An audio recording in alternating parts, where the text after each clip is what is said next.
Aloha mga friend, today it's church day. We're going to Yapo Church with my family. With Daddy Dave, Kuya Calix, Kuya Corbin, and DJ.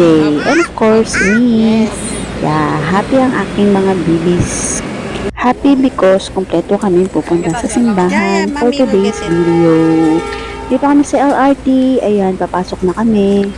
Tatap na namin yung card doon. And as you can see, naano si DJ sa train. Actually, second time niya na talagang sumakay ng train. Kasi nung una pumunta kami ng Cubao, kasama namin siya.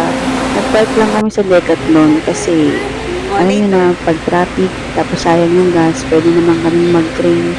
Mas mabilis, diba? As you can see, mukha naman nag-enjoy sila na nasa loob kami ng train. Yung dati nila, seryoso lang. And yung mga kids ko, okay naman sila kasi nanonood na sila ng cellphone. So, we're here na sa Recto. Medyo pila kasi sobrang dami ng tao. Alam niyo na, it's Friday. So, we're here na in Recto. Nag-walk na kami hanggang makarating dun sa Durod. Dulo kasi nito isang simbahan na ng Quiapo. So, winawalk na lang namin kaysa mamasahe.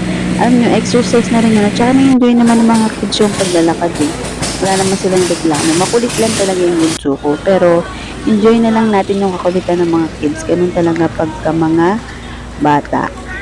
We're walking na. Papunta po sa simbahan ng Quiapo. And we're here na po sa loob. Medyo na-amaze na po ang aking anak sa loob ng Quiapo Church. Kami po ay nasa loob na upang humawak sa kamay ni Maestro Padre Jesus Nazareno. Meron po kasi kami mga paninyan at sa totoo po kami po ay deboto ng Nazareno.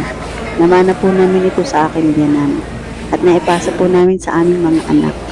So akit na po kami dyan, bawal po kasi dyan ang video. So hindi ko na po na-videohan yung paghawak doon. And nandito na po kami sa labas. Hindi na po kami na-pray. Kasi dami po talagang tao. Hindi na po kami nakapasok doon sa may gate. At sa kabilaan po yung sobrang dami ng tao. Dito na po kami sa side. Yung daddy po nila nasa kabila. Natapos po namin ang aming misa. So, hinihintay po namin yung bas-bas dyan. Kasi lalabas po ang paret, magbabas-bas po dyan. Sobrang likod na ng aking anak at hinihintay na rin po namin ang daddy nila kasi nagkahiwalay kami. Pero okay lang, nagkita rin naman po kami dyan. Yan ang aking mga chikiting. So yan, lumabas na po dyan yung pare para magbasbas. Hindi ko na po nakunan dahil malikot po ang aking anak. At kung po tapos na, punta na po kami sa Divisoria. Thank you for watching. Bye. God bless you all.